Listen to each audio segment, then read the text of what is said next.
when I got into the music business it was easier back in the early 90s, I would say, because your taste clearly mattered. It was a small business at the time. So like if you heard a song, your taste really mattered. And as the business got, so there was no formal education needed to have taste in that kind of music. But like even as you got into design, I've gotten into the advertising business, I realized that the best insight that I had is the one that comes from non-formal education. Yeah. The insight that came from me and just through my journeys as a young kid, knowing the ads that I like to see, knowing the ads that I didn't like to see, being a consumer and knowing the way I wanted to be spoken to versus the ways that were bad or didn't make any sense and didn't connect.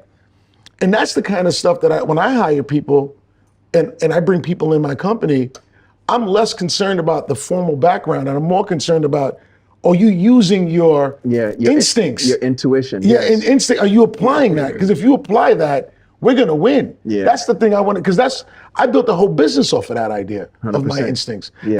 And I want people to bring that first and foremost to the table. You could double check it with your formal education if you happen to have that, but don't rely on your formal education first and foremost. Yeah. Not with me. Yeah.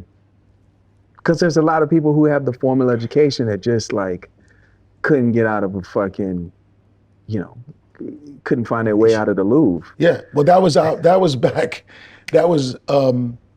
whole point about having business people and not having ideas. Listen, I want to ask you, what has been the most important lesson that you've learned, valuable lesson that you learned from the record business? Producer, artist, businessman, valuable lesson you learned, and really distill it. Most valuable lesson that I've learned is that this revolutionary dental device is giving peace of mind for less than $100. It helps get rid of plaque. It's music business. And both of them you must be well-versed in, or understand, or else they're going to take advantage of you. If you're great in business and you have no taste with the music, somebody's going to come take your money because they know you don't know no better. If you're well-versed in music, but you don't understand the business, somebody's going to make your money because you don't understand what your business should look like.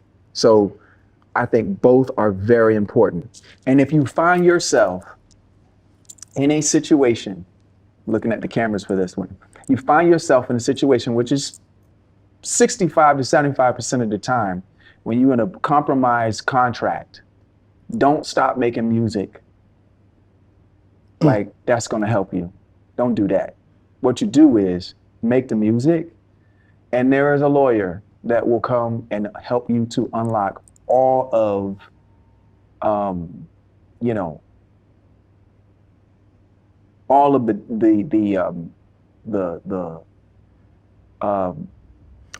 verbal acrobats. Yeah, all of that, all of the verbal labyrinth that you are in, there is a way out of it, right? There was a way into it, there's a way out of it. Make the music. Don't stop making music. Don't think that you're gonna hold off, because let me explain something to you. Creativity is not coming out of you.